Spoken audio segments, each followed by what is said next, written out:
Good evening and welcome to tonight's Common Council meeting for February 28th, 2023. Clerk will call the roll, please. Odekirk. Present. Hanson. Matzdorf. Here. Gilson. Here. Hildebrand. Penkwitz. Here. Shilsky.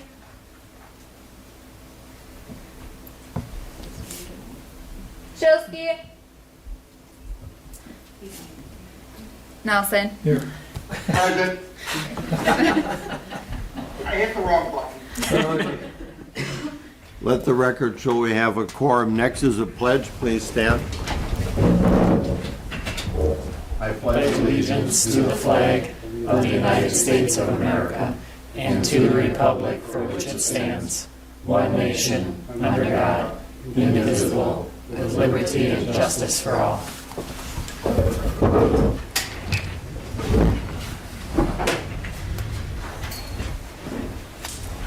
Moving on to item 3, approval of the consent agenda. The chair will entertain a motion. I'll move that we approve the consent agenda. I would like to pull out item E. Do you want to just talk about But it? yeah, that's all. Oh, okay, we can talk about it now. Oh, okay. Do you want me to second it? Oh, sure. Go ahead and second it. Second, And- Matzdorf. Okay. Then we'll just talk about item E. And, yeah, and go ahead and just mention item E. Okay, item E is something that I've personally been working on, is the Maple Festival, that it's coming up April 1st at City Park. This is the second annual Maple Festival. Hopefully we'll have better weather than we had last year, but it's really a truly family event. There's no alcohol or anything, just maple syrup. So it's kind of to celebrate spring and to celebrate the production of maple syrup in this general area. There's quite a bit more made than you might believe between Drury Farms and some of the other producers. It gets to involve some of the school children, and that they tap some of the trees in City Park, and we cook the syrup or sap right there at the festival so people can have some fun. There'll be a lot of games, some prizes, a pancake breakfast, so we encourage the public to come and attend it and enjoy the day. Good information, thank you. We have a first and a second. Any discussion on the approval of the consent agenda? Clerk, call the roll, please. Nelson. Yes? Matzdorf. Yes. Penkwitz. Yes. Odekirk. Yes. Hanson. Yes. Shilsky. Yes. Gilson. Yes. Motion carried, thank you. Next item on the agenda is the audience portion, where we ask people to sign in and be recognized. That's where you do the talking and we do the listening. One person signed up tonight, John Hyde, did I say that right? Joy Hirth? Joy Hirth? Joan? Joy? Joy? Okay, say your name because I already butchered it. I apologize. I couldn't read it. Tell us what's on your mind.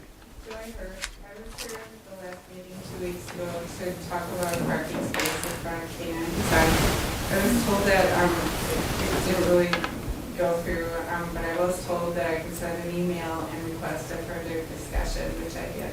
And I was wondering if there's been a further discussion or if that has to happen here, or what my next step is.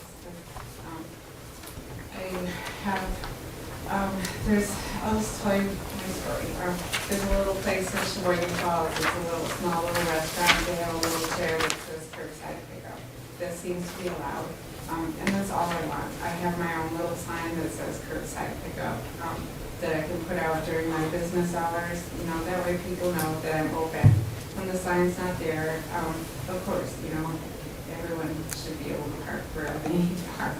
You know, but I guess I'm just still trying to make this work for my customers. I've just got so many of them. All I want is just the one little space in front of my salon. And so I'm here to just follow up with, after I sent the email that I requested further discussion.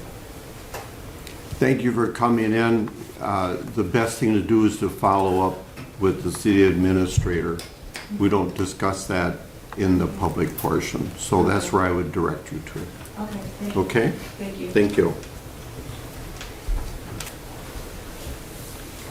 Item 5, no items were removed from the consent agenda. Moving on to item 6, new business, library presentation. Tonight we have with us our library director, Leslie Yachman, and tell us what good news you have. So, Leslie, I think the keyboard can move it forward. Yes. okay, sweet. Perfect. Well, thank you so much for having me tonight. Those of you who don't know me, I'm Leslie Bachman. I'm the library director. I promise I will be brief. I could talk all day about the library, so please stop by and I will tell you more if you want to. But I do want to start off. Hello. I think you'll have to use the key Ooh, there we go. or the arrow key. Got it. Arrow key on the keyboard. Yeah. That's good. Okay. Just a little bit more about what we do.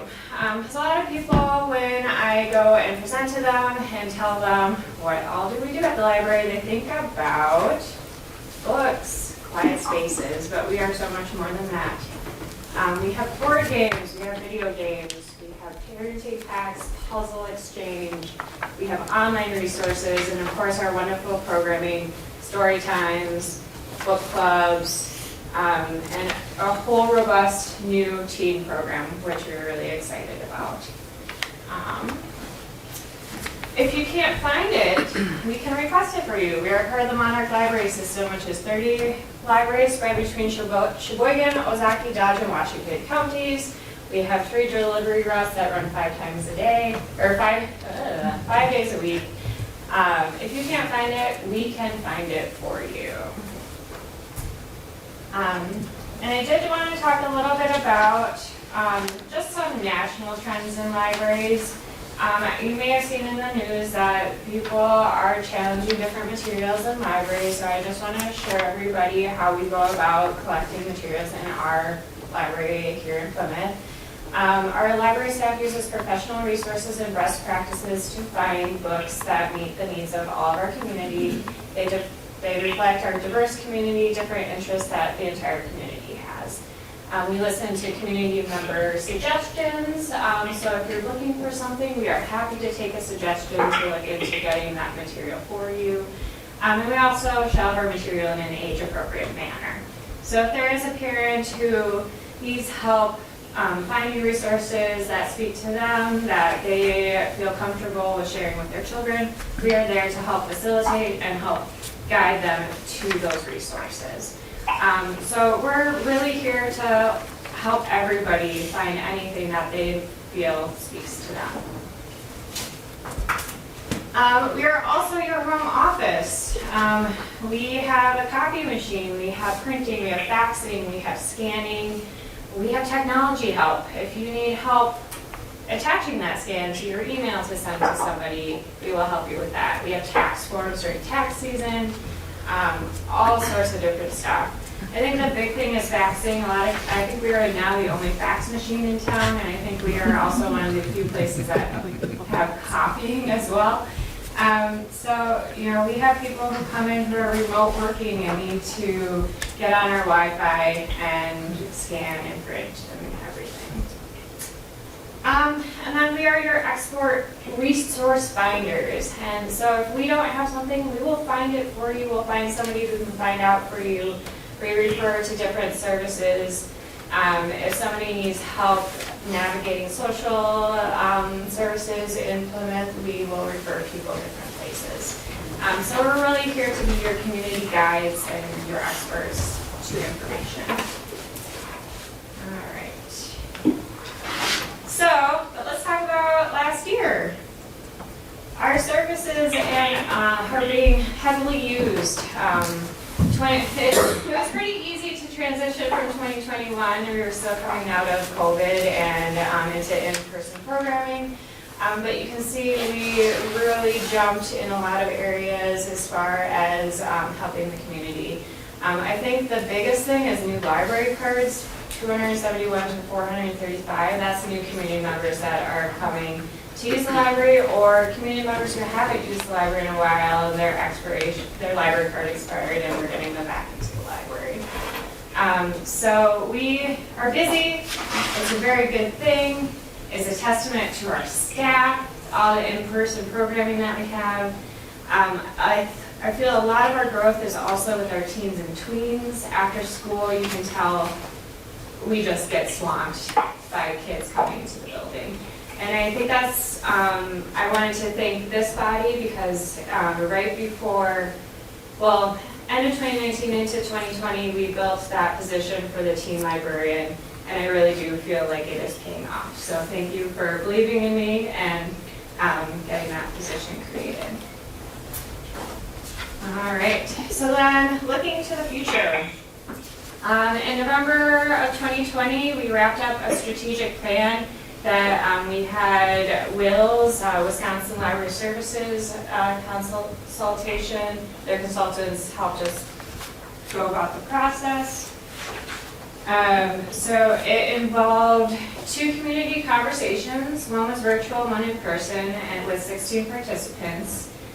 We had a community survey that went out, and we had 173 responses to that survey. We went through all the annual library report. Every year, every library in Wisconsin has to submit reports to the state, and we looked at comparable libraries. We had a library board questionnaire, a staff planning session, and a planning team questionnaire. And we took all of this data, and we came up with 4 different goal areas that we're going to address over the next 5 years. But probably our biggest takeaway from the survey was that our respondents answered that the library is important to the Plymouth community, and more importantly, it is highly important, personally important to our respondents who responded to the survey. So, these are the 4 goal areas that we have. Innovating with our community, so making sure that we have flexible, forward-thinking spaces and services that meet the needs of our community now. Activate our community strengths. We have very talented people here at Plymouth. How do we leverage those talents to cultivate strengths and build upon what is great about Plymouth?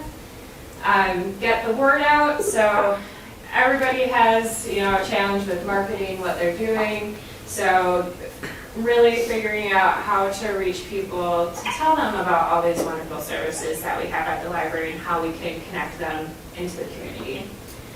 And then finally, finding balance organizationally. We have many priorities that we are working on, but we need to have achievable staff workloads and a culture of learning where we ensure that we have balance and stability. All right, so I'm not going to read all this, but we have a ton of goals that we're starting off for the year. Probably the biggest that we would want to start in 2023, but it may take a year or 2 depending on how we can fund it, which is assess our building and make sure that we are meeting the needs of the community. I think the biggest thing we're asked for, especially now that we're in kind of this hybrid work environment, is my Wi-Fi went out. I need to hop onto a virtual meeting. Do you have a quiet study room I can use? And we unfortunately do not have quiet study rooms in our library. So looking at ways that we can look into the future to build spaces that meet everybody's needs. So yeah, that was a lot of information. So most of all, we just look forward to continuing to serve our community and build upon the success that we've had over the past couple of years. So. All right. Any questions for me? Mayor Pullman. I think that was Charlie. Charlie, go ahead, Alderman Charlie. I visited the library last week, and it's the first time I visited the library in quite a few years, I would suggest.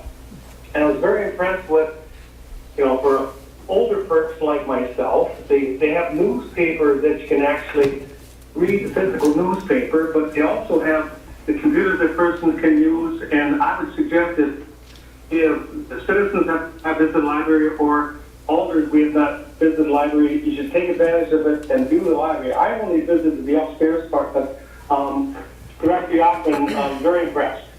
Thank you. Alder Oldeker. Thank you.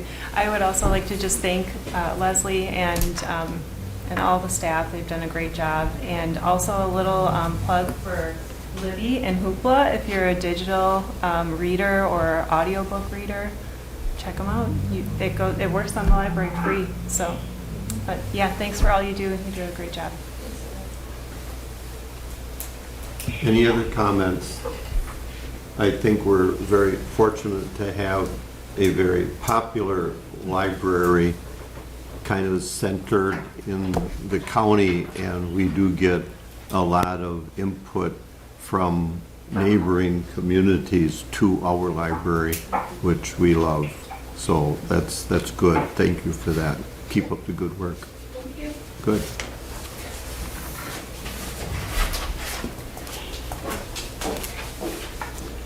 Moving on to item B, adoption of State of Wisconsin Municipal Records Retention Policy and updating legal records custodians. Administrator Blakely, do you want to give us an update on that, please? Yeah, so currently records retention is governed by City Code Section 331 through 339. 337 outlines what types of city records and their retention schedules. Per Wisconsin statute, municipalities are required to notify the Wisconsin Historical Society prior to the removal of any records. This is a really arduous and lengthy process that requires a list of records to be compiled, snail-mailed, and reviewed by the Historical Society. In some cases, the Historical Society has to come out and take a look at those records. So in an effort to streamline the review process, the state has compiled a municipal record schedule, and that is attached. This is more encompassing and up-to-date than what's currently in the code, so it'll provide better direction to staff with regards to records retention and the types of records and notice requirements. But most importantly, it does waive certain records based on timeline for the contacting of the Historical Society. I'll give an example of invoices. If you've got 15-year-old invoices, the Historical Society has waived that requirement to notify them prior to removing them. As part of this process, we are also going to update the list of legal custodians in the code. That was outdated prior to some changes from the city structure. So that will be updated as well. That's section 333 of the code. So the recommendation tonight is to approve ordinance number 2 of 2023, adopting the Wisconsin Municipal Records Schedule and updating the legal custodians. Thank you. With that, the chair will entertain a motion so we can discuss. I make a motion, we adopt the Wisconsin Municipal Records Retention Policy. We have a first and a second. Any discussion? Mr. Mayor, if I may just clarify the Attorney motion. Fever? Is the motion to adopt the ordinance number 2 with both pieces, the retention schedule and updating the legal custodians? Yes. Correct. Any other comment? Clerk will call the roll, please. Hanson, Yes. Matsdorf, Yes. Shosky, Yes. Penkwitz, Yes. Gilson, Yes. Nelson, Yes. Odeker. Yes. Motion carried. Thank you. Moving on to item C, purchase of F-150 truck for water utility, F-150 truck for electric utility, and F-350 truck for electric utility. Administrator Blakely, you want to give us an update on that, please? Sure. So this was just discussed at the Finance Committee meeting. But in late 2021, the water utility and electric utility each ordered F-150 trucks. They were in the 2022 budget. We were notified by Ford last week that they have canceled those orders. We're not the only municipalities dealing with this. There's hundreds of municipalities around the country that are currently having this issue. So we have no indication from Ford that the municipal ordering program is going to continue. If it does, trucks placed ordered this year would be received in 24 or 25. We have 2 Ford Transits in use by the electric utility and water utility. that are in basically need of extensive or emergency repairs. The repairs are going to be worth more than the vehicles themselves. So staff has gone out to figure out what we can do to replace these vehicles this year. So we are, basically our option is to buy a truck off a dealer lot. So we have gone out, what I will say is the proposal in front of you is the maximum price. We're going to try to work that price down. We're going to get additional quotes from additional dealers. But the proposal is that for the water utility and F-350 truck, cost of $48,538. The additional budget impact of that truck is $16,538 plus outfitting, which is another $5,000 in fees. For the electric utility, the F-150 truck will be the same deal. For the F-350 truck, we're going to combine 2 truck purchases into a single truck purchase. Instead of 2 half tons, we're going to do a 1 ton. Our electric utilities operations manager wanted to kind of experiment with that anyway, so it was kind of a good opportunity to do so to try to save in some budget impact. So for the electric utility, the truck's impact is $814. The outfitting impact will be $5,000 per truck. And both the electric utility and water utility have the budget capacity to absorb these purchases. So staff recommends approval of the F-150 truck for the water utility, electric utility, and the F-350 truck for the electric utility. Thank you. The chair will entertain a motion so we can discuss. I'll move that we approve the purchase of those 3 trucks. We have a first and a second. Any discussion? Well, in our finance meeting, we discussed how, the existing trucks are in such bad state of repair that the repairs would cost more than the truck is actually worth. It just doesn't make sense to hold on to equipment like that. And you have to have the equipment to get the work done, so I'm in favor of this motion. Any other comments? Clerk will call the roll, please. Nelson, Yes. Penquitz, Yes. Matsdorf, Yes. Odekirk, Gilson, Yes. Shilsky, Yes. Hanson. Motion carried. Thank you. Moving on to item 7, resolution number 4, supporting the use of ARPA funds for fiber optic expansion and upgrade of railroad crossings. Administrator Blakesley. So this was a brief summary, please. this was a discussion at the Finance Committee at the last council meeting. So Plymouth received $913,000 in ARPA funding. The first half of that was received in June 2021, the second half in June of 22. We have used some of those funds on the SCBA air tanks for the fire department and some laptop upgrades and library COVID air purification. The remaining ARPA funds is $756,000. As discussed at the last Finance Committee meeting, staff goal is to develop a project plan for the ARPA funds. Priority 1 is the fiber optic expansion to wells 11, 12, and the Sunset Lift Station. Currently, those wells and lift station are experiencing constant communication failures, which is requiring our staff to check overnight. It's going to cost overtime. There's false alarms, and we need to check those just in case there is an event. So connecting these to fiber will resolve that. It'll improve security and limit the staff overnight needs for the wells and lift stations. Priority 2 is the upgrade of the railroad crossings at Highland and Pleasant View Road. The Office of Railroad Commissioners provided notice they would not be funding the gate crossings, but we have the option to do so ourselves. So staff presented this again at Finance Committee, and it was the recommendation of Finance Committee to move forward with both of these priorities. So staff does recommend the approval of resolution number 4, supporting the use of ARPA funds for the fiber optic expansion and the upgrade of the railroad crossings.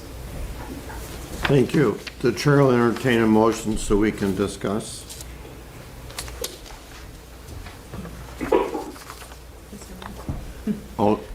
Alderperson Odekirk. I move that we approve resolution number 4 as proposed. Second, Alder Hanson. We have a first and a second. Any discussion? I would have one question for administrator. What does this leave us in ARPA funds left? So it would be minimal, several $1,000s. Okay, so per se, it's expended then? Yep. Okay, and our deadline for that was in '24? Yep, so we have to obligate by '24 and spend by '25. Okay. Alderman Nelson? So we would need to have designs made and get cost estimates from that. Correct. So we would have to approve those expenditures at some point.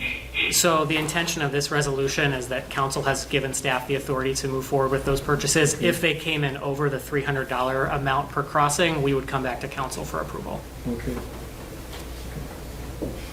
This could kick it off, though. Yes, it'll get everything kicked off, and we will obviously provide constant updates to council as the project moves forward. Okay. And I think it was suggested that maybe we can work with the crossing on South Street, get designs for all 3 crossings done at the same time, maybe reduce costs somewhat. Well, and then the crossing for South, even though it wouldn't be done, would be kind of half the work done already. Yeah. Have to see what that turns out to be. Wouldn't the railroad have the designs for South Street? One second, Alder Hanson. Wouldn't the railroad have the designs for South Street? Because aren't they doing South Street? Well, the answer is yes. OTB has given them direction, and that's a separate project. But we could try to coordinate some of the work that's being done and the materials so that we could possibly order things together in the package. The only problem with South Street is even though it's been awarded, that may not be funded for up to 3, 4, 5 years. So that doesn't necessarily give us a big advantage because you're not going to order something and have it not paid for and sit there. So that's a separate funding process that's been approved. We could certainly coordinate some of what their wants and don't wants in there in part of the work that we'll spec out, so we can communicate that. But that's funded into the future.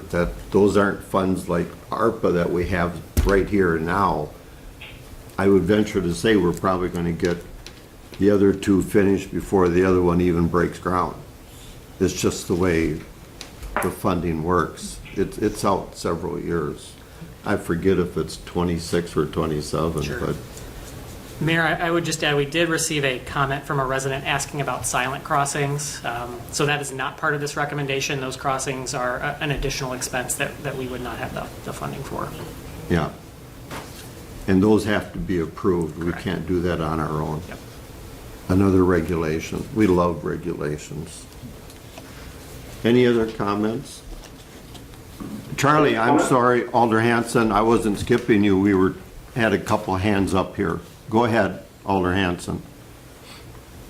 Thank you. I'm in favor of Resolution 4. I like the fact that we're going to update the fiber optic expansion to the well and that particular area, because those are concerns that we can address now, so we don't have to worry about potential cyber attacks, etc., like that, and we can have our staff up to date on events that are taking place and damages. And I'm especially in favor of the crossing on Highland Avenue. My concern has been over the years about the crossing, students and parents crossing the track, and so we're using funds in that particular direction for the 2 crossings and the fiber optics. Thank you. Any other comments? Clerk will call the roll, please. Gilson, Yes. Nelson, Yes. Odekirk, Yes. Hanson, Yes. Matsdorf, Yes. Shilsky, Yes. Penquins. Yes. Motion carried. Thank you. Moving on to item 8. This is for the audience this evening, this is where we go into closed session and the council will have their own discussion. For Gary, you'll be able to pack up and leave. You don't have to come back. So we're good on that. There aren't going to be any announcements afterwards that you need to be present Mayor, for there will be recording. one action item afterwards. It's a small item. Oh, okay. Yeah. So, thank you very much.